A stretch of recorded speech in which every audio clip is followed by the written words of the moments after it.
महाकुंभ प्रयागराज में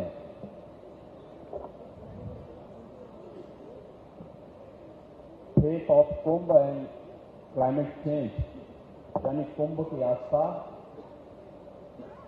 और जलवायु परिवर्तन से संबंधित इस विशेष कॉन्क्लेव में अपना आखिरी वचन देने के लिए यहां पर उपस्थित जगतगुरु शंकराचार्य पूज्य स्वामी वासुदेवानंद सरस्वती जी महाराज, परमार्थ आश्रम के परमाध्यक्ष पूज्य संत स्वामी चिदानंद सरस्वती मुनि जी महाराज,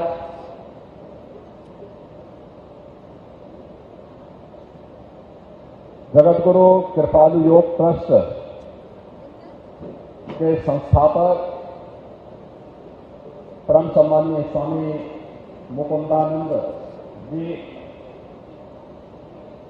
उत्तर प्रदेश सरकार में मंत्रिमंडल के मेरे सहयोगी डॉक्टर अरुण कुमार सक्सेना जी, श्री के.टी. मलिक जी, माननीय विधायकगण श्री हर्षवर्धन वाजपेयी जी, दीपक पटेल जी, गुरु प्रसाद मौर्य जी, श्रीमती पूजा पाल जी, श्री सुरेंद्र चौधरी जी, प्रदेश के मुख्य सचिव श्री मनोज कुमार सिंह जी, जीआई फॉरेस्ट के अध्यक्ष और सीओ श्री चंद्रभूषण जी,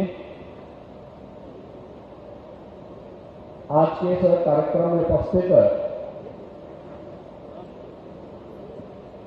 इस महत्वपूर्ण विषय से जुड़े हुए सभी विशेषज्ञगण और उपस्थित बहनों और भाइयों, मैं सबसे पहले महाकुंभ प्रयागराज में आस्था और जलवायु परिवर्तन जैसे महत्वपूर्ण मुद्दे पर एक चर्चा का विषय बनाने और इस चिंता को चिंतन में बदलने के इस पूरे कार्यक्रम की सराहना करते हुए आप सबकी उपस्थिति के लिए मैं आप सभी का हृदय से स्वागत करता हूं, अभिनंदन करता हूं। मुझे यहां आने में कुछ देर हुई। कारण था कि मैंने कहा मैं एक बार जब प्रयागराज में आया हूं तो आने वाले श्रद्धालुओं की व्यवस्था को लेकर के जब भी मैं आता हूं तो एक बार थोड़ा व्यवस्था के नजर दौड़ाता हूं। जब हम आज के परिप्रेक्ष्य में जलवायु परिवर्तन की बात करते हैं और एक दूसरे पर दोषारोपण करते हैं तो वही स्थिति महाकुंभ के अवसर पर भी हम सबको देखने को मिल रहा है।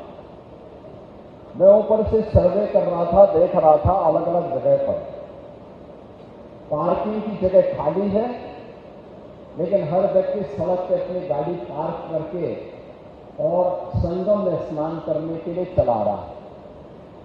अगर वही व्यक्ति पार्किंग के स्थान पर अपनी गाड़ी खड़ी करे, हो सकता है उसको 100 मीटर पैदल चलना, 100 मीटर और पैदल चलना पड़ सकता अतिरिक्त, लेकिन कहीं सड़क पे जाम नहीं होगा और आसानी से वह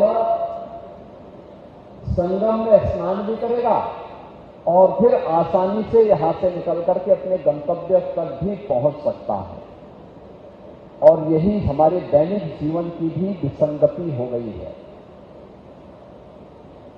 हर व्यक्ति केवल दोषारोपण तो कर रहा है, लेकिन इस जलवायु परिवर्तन से बचने के लिए किए जाने वाले प्रयास में हम सब कहां भागीदार हैं, इसके बारे में चिंतन में सहभागी बनना और फिर उसको अपने व्यावहारिक जीवन में उतारने में कितना भागीदार बन पा रहा है, ये सचमुच महाकुंभ के एक संदेश का हिस्सा बनना चाहिए।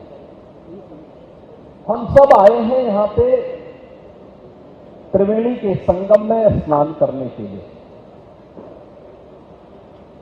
आप याद करिए, आज से 10 साल पहले क्या गंगा और क्या यमुना नदी इसी प्रकार की अविरल और निर्मल रह गई थी?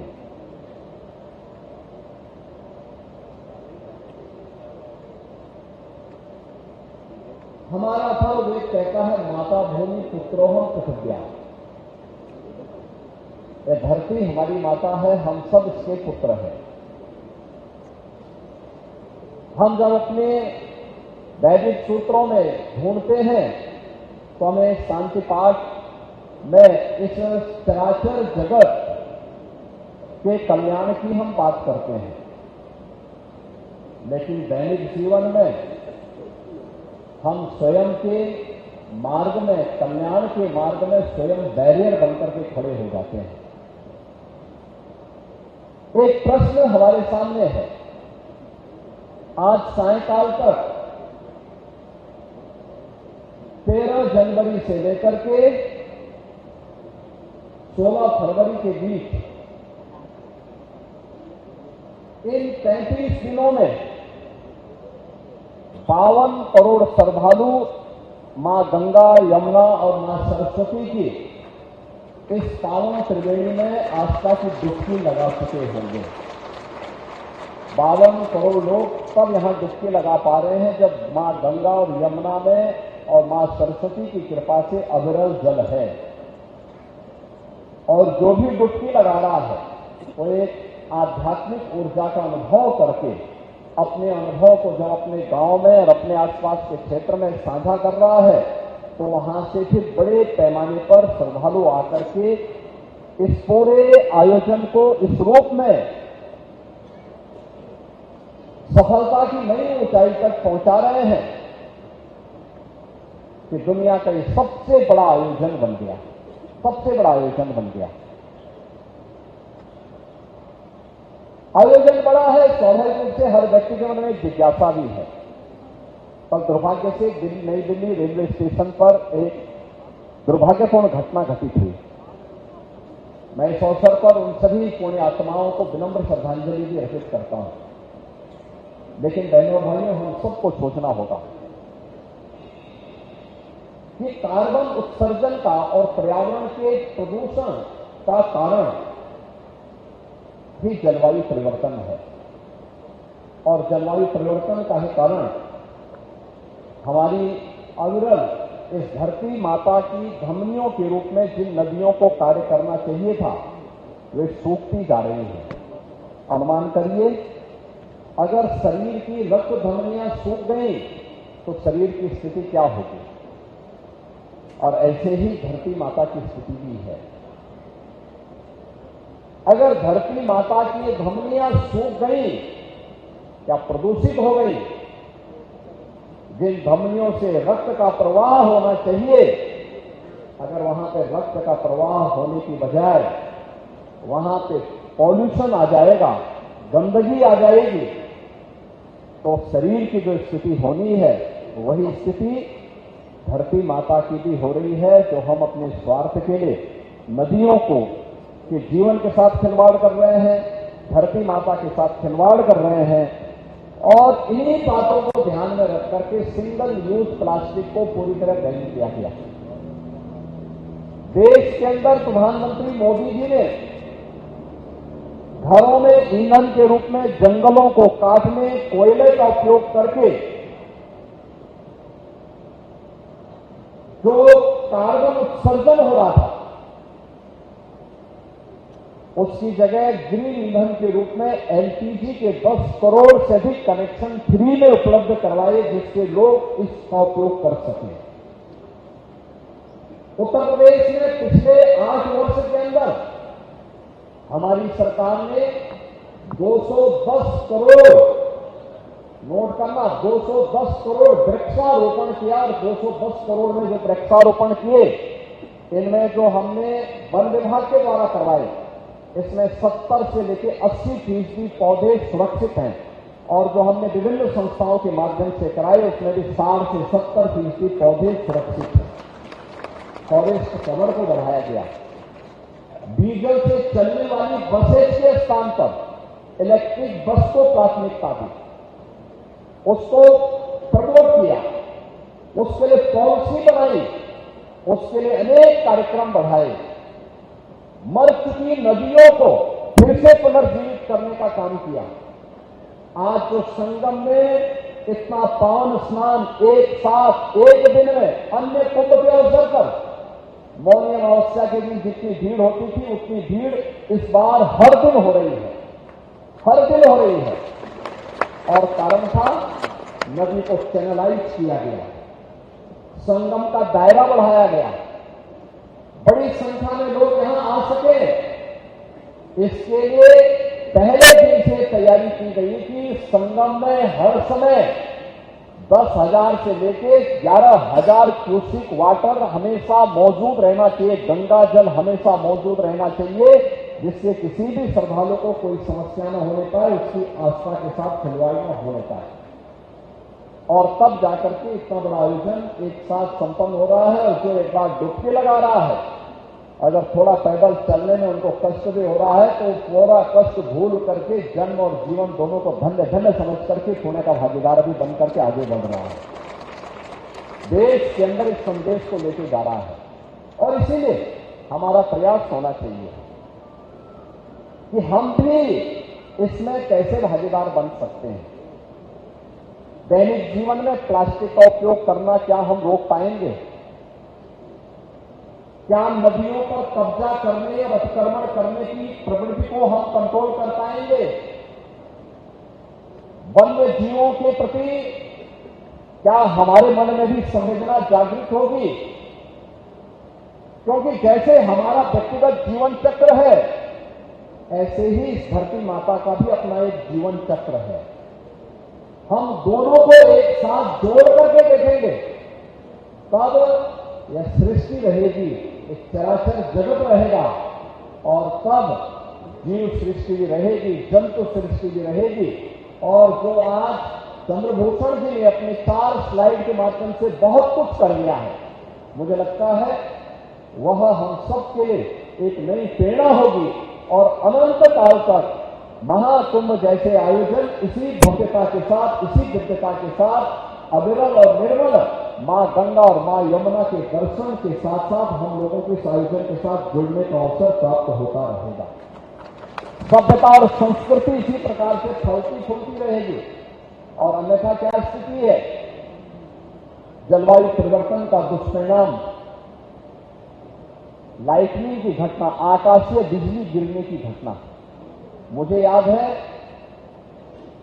2 वर्ष पहले एक ही दिन में आकाशीय बिजली से मिर्जापुर से लेकर बिहार तक 90 लोगों की मौत हुई थी 1 घंटे के अंदर, आकाशीय बिजली गिरने से।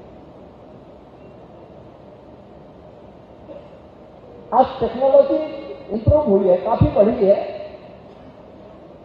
अर्ली वार्निंग सिस्टम बहुत सारी जगह लगाए गए हैं, लेकिन इस संबंध में बहुत कुछ किए जाने की आवश्यकता है। और बहुत कुछ किए जाने के लिए ही जो देश हमारे वेदों का, उपनिषदों का, शास्त्रों का संदेश है, उस संदेश को दैनिक जीवन में भी, अपने व्यवहारिक जीवन में भी अगर हम उतार सकें और हम भी सहभागी बन सकें। एक पेड़ मां के नाम, एक पेड़ आस्था के नाम लगाने के क्रम में हम भी सहभागी बन सकें। हमारे पास व्यक्तिगत लैंड है तो उसमें लगाएंगे, नहीं है सार्वजनिक स्थान पर लगाएंगे, वन विभाग से संपर्क करेंगे, उद्यान विभाग से संपर्क करेंगे, कहीं पौधे लगाने की प्रक्रिया का हिस्सा बने। याद रखना, मनुष्य ही केवल इस सृष्टि का एकमात्र जीव नहीं है और अकेले मनुष्य से सृष्टि का संचालन भी नहीं चल सकता। जीव जंतु सभी का जीवन चक्र मनुष्य के साथ जुड़ा हुआ है और मनुष्य का उनके साथ जुड़ा हुआ है। जब ये सभी का अस्तित्व रहेगा तो हमारा भी अस्तित्व रहेगा। अगर उनके अस्तित्व के ऊपर संकट आएगा तो हमारे अस्तित्व के ऊपर भी संकट आएगा। हम किसी दूसरे प्रलय की प्रतीक्षा न करें, बल्कि अभी से तैयारी करें। और कुंभ का संदेश यही है कि आस्था के साथ साथ हमें जलवायु परिवर्तन के कारकों पर विचार करते हुए उसके निवारण का उपाय हम सबको मिलकर के करना होगा। और मेरा ये मानना है कि जीव सृष्टि और जंतु सृष्टि के संरक्षण के साथ ही ये मानव सृष्टि की सुरक्षा और इसका संरक्षण हो पाएगा। आज के इस अवसर पर faith of Kumbh and climate change से संबंधित इस जो कॉन्क्लेव के लिए जो हमारे पूज्य संतजन आए हैं, जगत गुरु शंकराचार्य जी आए हैं, पूज्य चिदानंद मुनि जी आए हैं, यहाँ पर स्वामी मुक्तानंद जी आए हैं, इस विषय से जुड़े हुए हमारे तमाम अन्य विकी केन ग्रेमी अवार्ड विजेता वे भी यहाँ पर आए हैं। वन विभाग से जुड़े हुए हमारे सभी अधिकारीगण भी इस कार्यक्रम के साथ सहभागी बने हैं। मैं एक बार फिर से महाकुंभ प्रयागराज में और इससे जुड़े हुए विभिन्न विषयों से जुड़े हुए विशेषज्ञगण इस आयोजन के में सहभागी बन रहे हैं। आप सबका मैं इस आयोजन में और इस महाकुंभ के आयोजन में हृदय से अभिनंदन करता हूं, स्वागत करता हूं और विश्वास व्यक्त करता हूं कि कुंभ के संदेश को